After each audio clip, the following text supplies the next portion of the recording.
প্রিয় ভাই ও বোনেরা, আসসালামু আলাইকুম। আপনারা একটি খবর নিশ্চয় ইতিমধ্যে অবগত হয়েছেন। বাংলাদেশের 5টি জেলা থেকে 5জন ডিসিকে প্রত্যাহার করা হয়েছে, তাদেরকে জনপ্রশাসন মন্ত্রণালয়ে সংযুক্ত করা হয়েছে। এই যে 5টি জেলার ডিসিকে প্রত্যাহার করা হলো, এর ভিতরে আছে কুষ্টিয়া জেলার ডিসি, পঞ্চগড় জেলার ডিসি, নেত্রকোনা জেলার ডিসি, গাজীপুর জেলার ডিসি এবং চাঁপাইনবাবগঞ্জ জেলার ডিসি। এখন এই 5জন ডিসিকে প্রত্যাহার করার সংবাদে আমি সারাদিন ধরে এক ধরনের সংবাদ সংগ্রহের একটু চেষ্টা করছিলাম যে এদেরকে কেন হঠাৎ করে প্রত্যাহার করা হলো।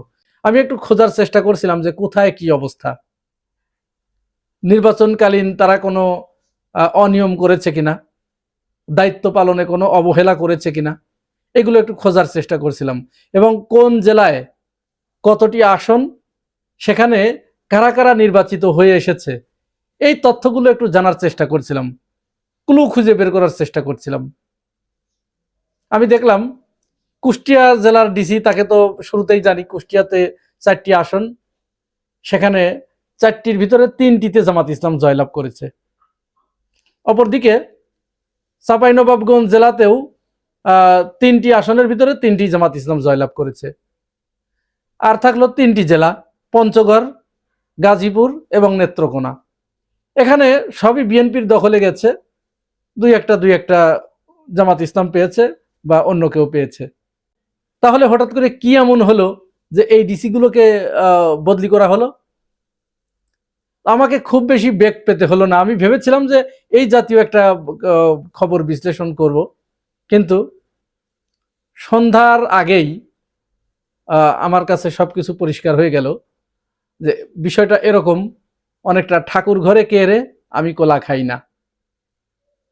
আমরা কুষ্টিয়া জেলার ডিসিকে দিয়েই আমি মূল্যায়ন করি, অন্যগুলোর কথা আপনারা এখান থেকেই একটু আন্দাজ করতে পারবেন।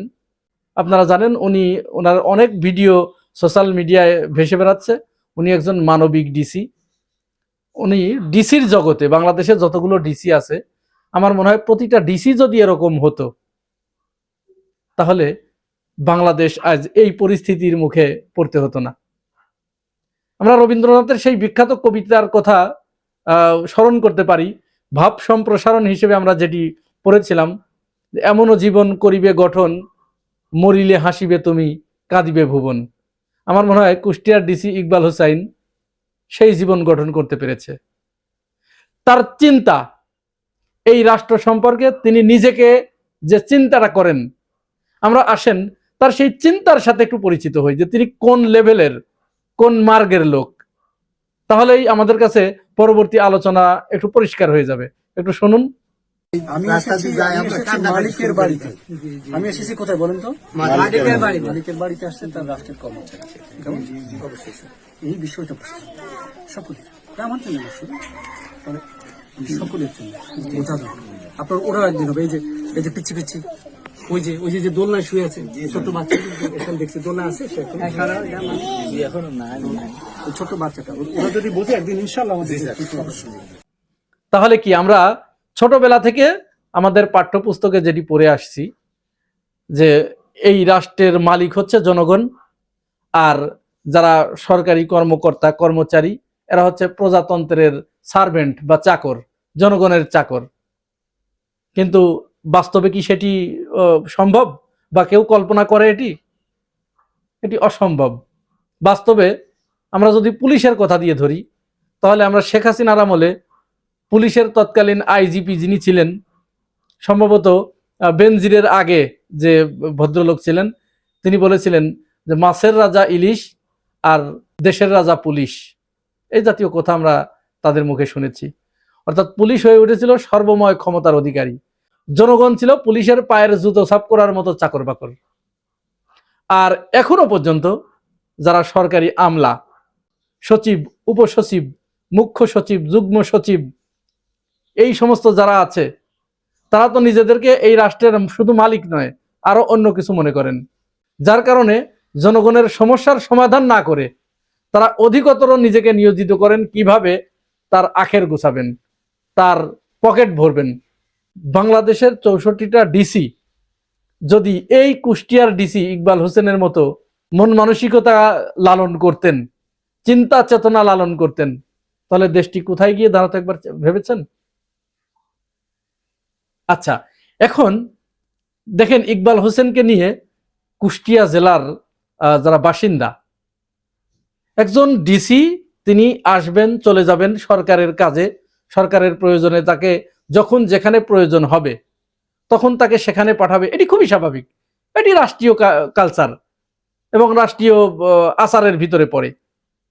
কিন্তু একজন মানুষকে সেই অঞ্চলের মানুষ কি পরিমাণ আপন করে নিলে এবং কতটা বুকে টেনে নিলে, ভালোবাসলে তার বিদায়ের সময় মানুষ এইভাবে কান্নাকাটি করতে পারে এবং বিক্ষোভ সমাবেশ করতে পারে, মানববন্ধন করতে পারে। একটু দেখুন আপনারা। গরিবের কাঙ্গালে কেউ থাকে না বাবা। ও বাবা, তুমি আমার গরিবের কাঙ্গাল হিসাবে তুমি আমার দেশের লোক নিয়ে আমার কুষ্টিয়া থানা পাড়া দেশ সবাই নিয়ে বাবা তুমি দেখাশোনা করে থাকো বন্ধনের মাছ আছে বাবা। থাকি বাবা, মাথার ভিতরে থাকি বাবা, তোমার জন্য আমার এখানে ঠিকই আছি বাবা গো।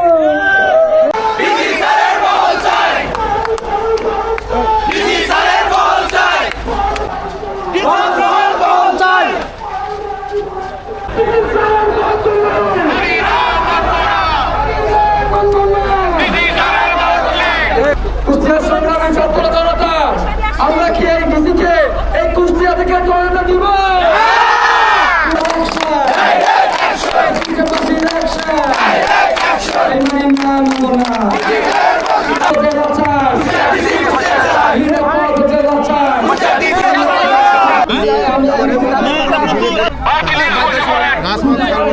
আপনাদের দাবিটা কি ভাই?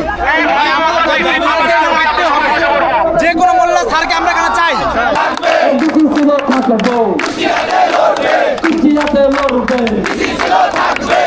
নিজের চোখেই তো দেখলেন আজ সারাদিন কুষ্টিয়াতে এই ডিসির প্রত্যাহারের খবর শোনার পরে কুষ্টিয়া জেলার যে 4টি থানা উপজেলা, আপামর জনসাধারণ এই বিক্ষোভ মিছিলে মানববন্ধনে অংশগ্রহণ করছে যে না, তাকে কি কারণে প্রত্যাহার করা হচ্ছে, কোন অপরাধে, সেই অপরাধ তাকে বলে যেতে হবে।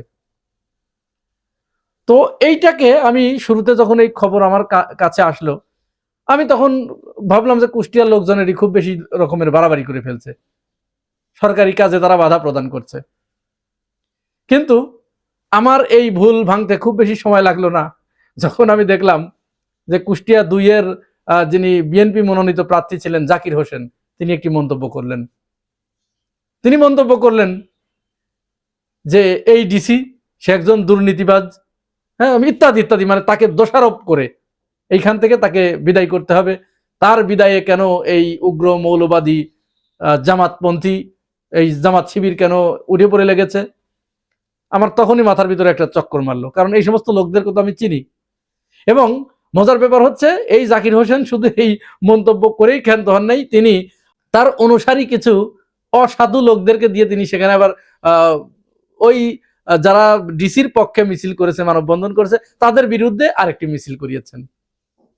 তো স্বাভাবিকভাবে এই লোকগুলো তো চেনা মুখ, তাদের রাজনৈতিক চরিত্র কেমন, তাদের ব্যক্তিগত চরিত্র কেমন, তাদের লেনদেন কেমন, তাদের ইনকাম সোর্স কি, তারা কি করে খায়, তারা কোথায় কোথায় ধান্দাবাজি করে, এসবগুলো তো জানা। তাহলে আমার সাথে সাথে মাথার ভিতরে চক্কর মারলো, তাহলে এই ধান্দাবাজগুলো যেহেতু ডিসি ইকবালকে তাড়ানোর জন্য, তাহলে তো এরাই উঠে পড়ে লেগেছে, নিশ্চয় এখানে কোনো ব্যাপার স্যাপার আছে, সামথিং রং। তাহলে এই সামথিং রংটা কি? সামথিং রংটা হচ্ছে এই ডিসি কুষ্টিয়াতে আসার পরে তিনি এর আগেও তিনি নিজের মুখে স্বীকার করেছেন যে অন্তত 17টা জায়গায় ডিসি হবার পরে তাকে পোস্টিং করা হয়েছে। তাকে কেউ কোনো জেলায় তাকে রাখতে পারে না, রাখার মতো যে যোগ্যতা দরকার, এই ইকবাল হোসেনের মতো ডিসি কে রাখার মতো যে মানের যোগ্যতা দরকার, যে মানের চরিত্র দরকার, এই মানের চরিত্র বাংলাদেশের মানুষের বা আমলাদের, রাজনীতিবিদদের এখনো তৈরি হয় নাই।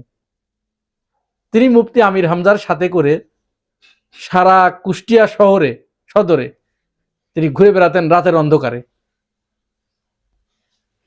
কোথায় কে কি অবস্থায় আছে, মাদক ব্যবসা কোথায় হচ্ছে, চাঁদাবাজি কোথায় হচ্ছে, এগুলো তিনি দেখে বেড়াতেন। এবং তিনি তার নিজে মুখে বলেছেন যে তিনি খলিফা হজরত ওমরের মতো হতে চান, তার মতো একটা সমাজ গঠন করতে চান। তো খলিফা হজরত ওমরের মতো সমাজ গঠন কি এই আমাদের বাংলাদেশের এই বর্তমান আওয়ামী লীগ বিএনপি এরা হতে দেবে? এরা চাইবে?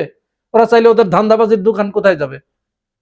তো সবগুলো তো চাঁদাবাজ, সবগুলো দুর্নীতিবাজ, সবগুলো লুটপাটকারী। তো এই লুটপাটকারীদের দেশে ডিসি ইকবাল যখন ওমরের বেশ ধারণ করতে যাবে, তাকে কোনো জায়গায় থাকতে দেবে? যার কারণে তাকে ডিসি হবার পরে 17 জায়গা থেকে তাকে বদলি করা হয়েছে, অবশেষে কুষ্টিয়া থেকেও তাকে প্রত্যাহার করা হলো এই বিএনপির এই নেতাকর্মীদের কারসাজিতে, তাদের চাপের মুখে। তারা উচ্চ পর্যায়ে চাপ প্রয়োগ করেছে যে তাড়াতাড়ি এখান থেকে তাকে সরিয়ে নাও, এর কারণে আমরা দুর্নীতি করতে পারছি না, এর কারণে আমরা মাদকের ব্যবসা করতে পারছি না, এর কারণে আমরা চাঁদাবাজি করতে পারছি না, তাকে তাড়াতাড়ি সরাও। আচ্ছা, মানুষের যখন পাপ ঘনিয়ে আসে তখন আসলে এরকমই হয়। তোরা ভাই চুপ থাকতি, যারা ডিসি ইকবালের পক্ষে মিছিল করছে, মানববন্ধন করছে, সরকার তো সরকারের দায়িত্বই পালন করত, এখানে তো কেউ বাধা দেবার কেউ ছিল না। তারা মানববন্ধন করছে, সরকার তাকে ঠিকই আস্তে করে নিয়ে যেত। তো আমরা তো এগুলো জানতে পারতাম না। কিন্তু তোমরা যখন উপযাচক হয়ে এদের বিরুদ্ধে যখন মাঠে নামলে এবং ডিসির বিরুদ্ধে মিছিল করা শুরু করলে, তখন তো এদেশের মানুষের আর বুঝতে বিন্দুমাত্র বাকি থাকলো না এবং পরিষ্কার হয়ে গেল। এবং এইটা যে কুষ্টিয়ার বিএনপি এই কাজটা করেছে, বিএনপির নেতাকর্মীরা যে এই ডিসি ইকবালকে প্রত্যাহার করার জন্য চাপ প্রয়োগ করেছে, ওই মিছিলের মাধ্যমে এটি দেশবাসীর কাছে পরিষ্কার হয়ে গেল। আমাদের দেশে অসংখ্য ভালো মানুষ এখনো আছে এবং আমি একথা দৃঢ়ভাবে বিশ্বাস করি, পুলিশ প্রশাসনে আমলাদের ভিতরে অসংখ্য এই ডিসি ইকবালের মতো সৎ মানুষ আছে, ভালো মানুষ আছে, কিন্তু তাদেরকে ভালো থাকতে এই আমরা দেই না। আমরা যারা অমানুষ আছি, আমরা যারা অমানুষ রাজনীতিবিদ আছি, আমরা তাদেরকে ভালো থাকতে দেই না নিজের স্বার্থের কারণে। এই ইকবাল হোসেনের একটা বিষয় আমার খুব নজরে লেগেছিল, আমি খুব মুগ্ধ হয়েছিলাম যে একজন রিক্সা চালক কুষ্টিয়া থেকে তার রিক্সাটা হারিয়ে গিয়েছিল। এই রিক্সাটা হারানোর সাথে সাথে ওই রিক্সা চালক খুব বিমর্ষ হয়ে পড়েছিলেন। তার একমাত্র উপার্জনের সোর্স ছিল এই রিক্সাটা। এই সংবাদ শোনার সাথে সাথে এই ইকবাল তিনি তার নিজের পকেটের টাকা দিয়ে সেই রিক্সা চালককে রিক্সা কিনে দিয়েছিলেন। এই কয়েকদিন আগের কথা, আপনারা এগুলো দেখেছেন। শুধু তাই নয়, গত 2 দিন আগে একটি ভিডিও আমরা দেখলাম, ডিসি ইকবাল তিনি একটা জায়গায় তার যে সরকারি গাড়ি, সেই গাড়িটি নিয়ে গিয়েছেন, গাড়িটিতে রেখে তিনি পাশে হয়তো কোনো প্রোগ্রামে গিয়েছেন। তো কিছু বাচ্চা, ছোট ছোট বাচ্চারা, শিশুরা সেই গাড়িটি এসে নাড়াচাড়া করছে। ডিসি সাহেব এটি দেখেছেন, দেখার পরে তিনি ওই বাচ্চাদেরকে বললেন, এই গাড়ির মালিক তোমরা, এটা তোমাদের ট্যাক্সের টাকায় কিনা, সুতরাং তোমরা এই গাড়িতে আগে চড়ো, তারপরে আমি চড়বো। এই বলে তিনি ড্রাইভারকে বললেন যে এই বাচ্চাদেরকে তুমি এই গাড়িতে চড়ায় ঘুরায় নিয়ে আসো। কল্পনা করতে পেরেছেন? এটা বাংলাদেশে কল্পনা করা যায় কোন ডিসির পক্ষে? বাংলাদেশের প্রত্যেকটা ডিসিকে আমি বলছি, যদি আপনারা আমার ভিডিও দেখে থাকেন ভাই, আপনারা তো এই ডিসি ইকবালের মতোই লেখাপড়া শিখেছেন।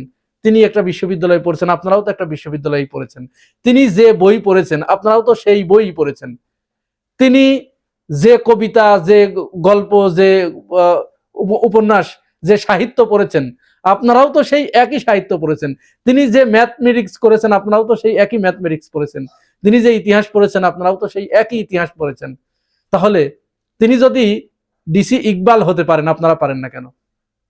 তার বিদায়ে যদি এরকম মানুষ রাস্তায় নেমে এসে তার গাড়ি আটকে রেখে কান্নাকাটি করে, এইভাবে মানববন্ধন করে, কই আপনাদের কারো এরকম প্রত্যাহারে বা বদলিতে এরকম তো কখনো আমাদের চোখে পড়ে না? পড়ে না কেন? উনিও যে ভাব সম্প্রসারণ করেছিলেন যে এমনও জীবন তুমি করিবে গঠন, মরিলে হাসিবে তুমি কাঁদিবে ভুবন, আপনারাও তো এই একই ভাব সম্প্রসারণ করেছেন। তাহলে উনি ওখান থেকে কি নিল আর আপনারা ওখান থেকে কি নিলেন?